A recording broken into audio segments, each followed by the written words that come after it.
Alors, on va entamer la deuxième partie de cette vidéo. On était à ceci, à cela, on n'est pas trop perdu, ça va, et on continue. Alors, fumer, on était à la cigarette si vous voulez. Fumer est un signe d'immaturité. Seuls les adolescents tombent dans ce piège. Aucun adulte ne commence à fumer. C'est une bêtise que l'on fait lorsqu'on est très jeune, hein, quand on a 12 ans, 13 ans, 14 ans. Très rares sont les jeunes adultes, très jeunes adultes qui commencent à fumer après 18 ans. Hein, c'est comme ça. Hein. Cependant, montrer à l'enfant le paradoxe qu'il y a entre le fait de fumer à 13 ans pour se sentir plus grand, on peut ne plus se sentir hein, comme d'habitude, alors que même que c'est un signe d'immaturité. Hein. Seuls les petits commencent à fumer. Les adultes, eux, fument parce qu'ils n'arrivent plus à s'arrêter. Si c'était à refaire, la plupart d'entre eux ne commenceraient pas. Alors, fumer oblige à supporter des situations peu confortables. Ben oui.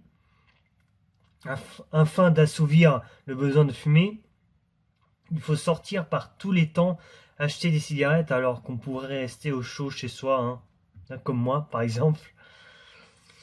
Il faut aussi sortir fumer parce que c'est interdit à l'intérieur. Le vieux prétexte. Aucun sens. On peut montrer aux enfants ces fumeurs qui semblent frigorifiés devant les magasins. Putain, mon Dieu. Fumer fait vieillir trop vite, et oui. Le teint de la peau est altéré. Les dents jaunes. La voix cassée. Heureusement, moi, j'ai pas vraiment la voix cassée. Et fort heureusement. Le souffle coupé. Le tabac favoriserait aussi l'acné. Alors ça, je pense que vous allez rigoler quand vous allez devenir moche.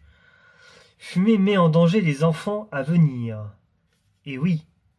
Fumer salit les cellules des futurs parents et augmente, même voire argumente le risque de malformation et de troubles cognitifs chez le bébé, alias Tchernobyl ou alias Fukushima.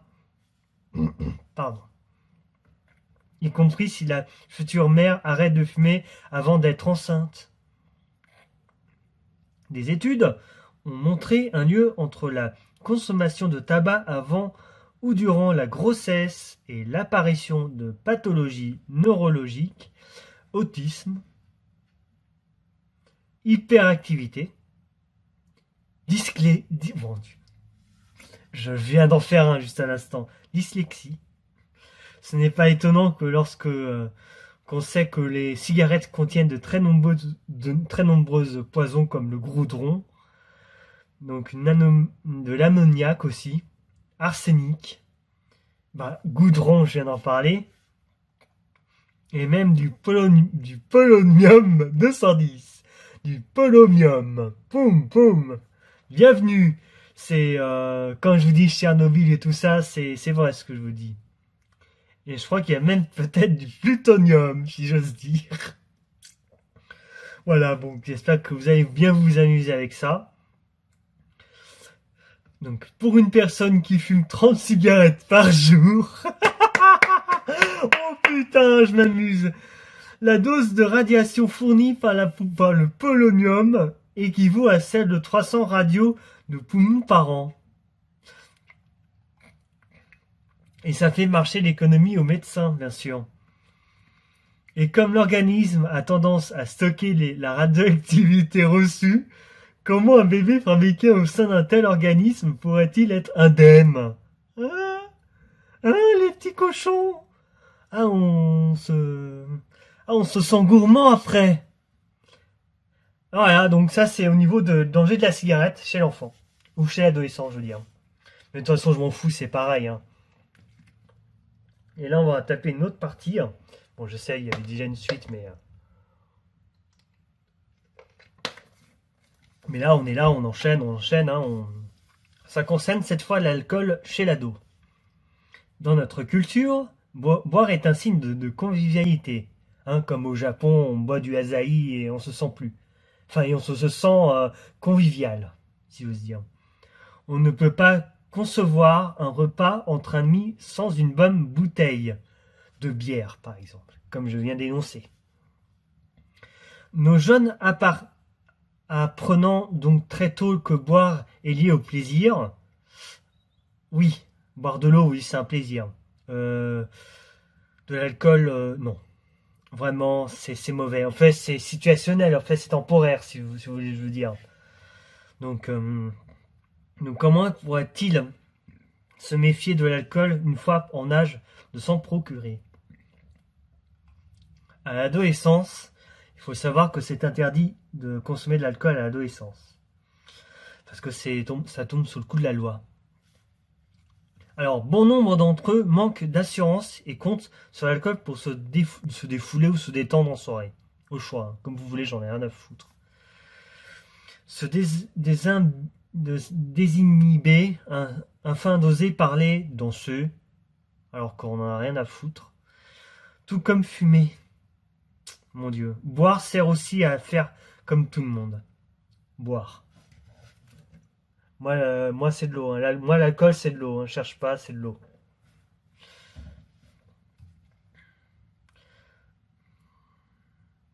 Voilà, c'est pour se sentir surtout intégré.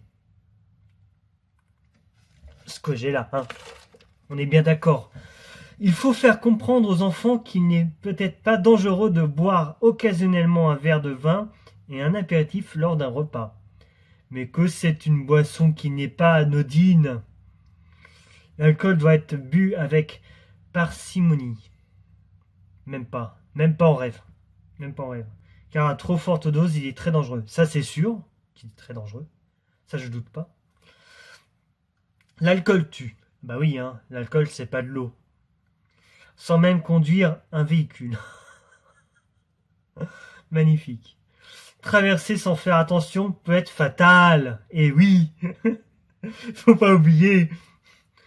Il y a eu également quelques faits divers ces derniers temps où des jeunes qui sortaient de soirée tombaient dans un cours d'eau et se noyaient. Et oui, car trop enviés pour réussir à nager. Et c'est triste. Les jeunes doivent avoir conscience aussi que l'alcool rend ridicule.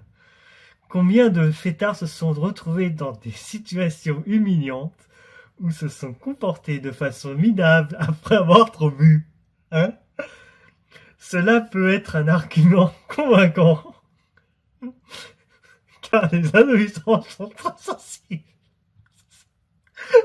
à ce que père moi ils pensent d'eux. Bon, ok, faut que j'arrête parce que c'est trop, mon Dieu. Oh mon Dieu. Ah, ça fait très longtemps, putain. C'est super. Ils boivent souvent pour faire comme leurs amis. Mais ils peuvent comprendre que c'est moins grave que passer pour une mauviette. Pour avoir refusé de boire.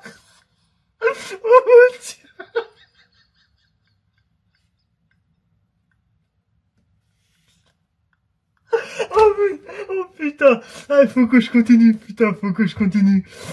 Que de se retrouver en vidéo sur YouTube. Ah, forcément, voilà. Ah putain, coûte. Mon Dieu. Alors voilà. Oh là, mon Dieu. Oh là, putain, faut que je vois. C'est assez épique. C'est épique.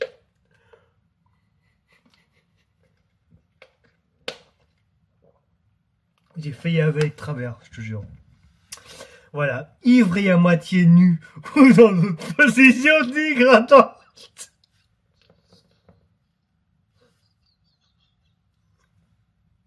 Mais non, mais pourquoi?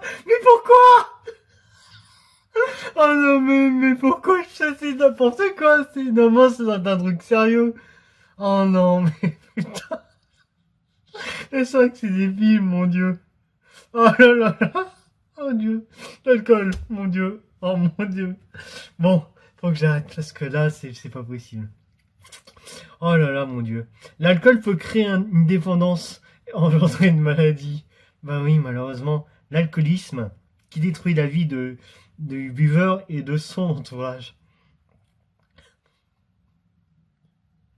Oh putain, faut que je me laisse concentrer parce que c'est pas possible.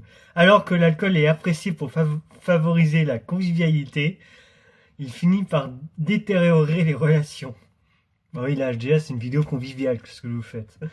Avec tout ce remue-ménage, je raconte même pas. Les adolescents sont sensibles au lien et à la liberté. Mon Dieu.